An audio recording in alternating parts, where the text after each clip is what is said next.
Right? You didn't have to do any of that. So in the end, like, what would your advice be to that 16-year-old kid who's staring in the mirror, does not like what he sees, but is still running from adversity?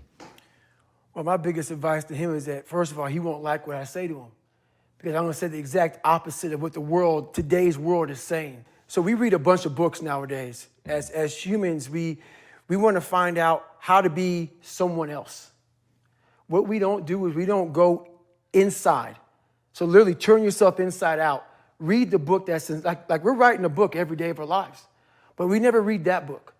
So what I would challenge this young man or young woman to do is you have to look inside of yourself to see what you really want. What are you passionate about? We use these words and these little phrases of only the strong survive and all this other crap. They're all just fucking words.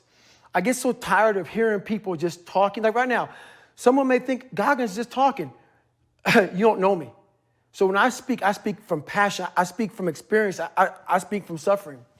I have to tell this young man or woman that the only way I believe, and this is just my experience in life, the only way you're ever going to get to the other side of this journey is you have got to suffer to grow. To grow, you must suffer. And some people will get it and some people won't. But they have to see what their journey is to start their journey. Several people live to be 100 years old, and they have great lives, and they have great kids. Their kids go to college and all sort of stuff.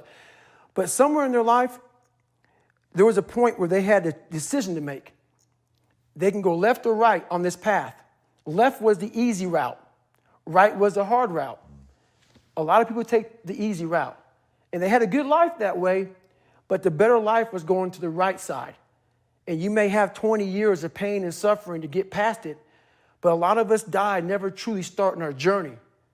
And I would tell this young person, you got to start your journey. It may suck, but it will come out the other side where you're coasting. So it's really, I want to go back to what you're saying about that we write our own book, we're writing it every day, but we actually don't take the time to read it. So what do you, as you were saying that, here's what I was saying, and tell me if this is where you were going, that basically you're writing down these things that are sort of becoming your identity, about being weak, about avoiding suffering, about being soft, essentially. I mean, all the things sort of by default, they're in that camp. And as you were saying that, I was imagining you sort of taking that pen and beginning to write your own story and writing things that you knew, looking back on, that you would be proud of. Right. Like going through the military and doing the hardest training, some of the ultra endurance stuff that you've done, which is on broken feet. I mean, it's like so crazy. In fact, is that what you meant by writing that story? So what I meant by that is like every day we're seeing who we are as people. When I was growing up, I lied for people to accept me because I didn't accept myself. So I would make up stories so then you would accept me into your world.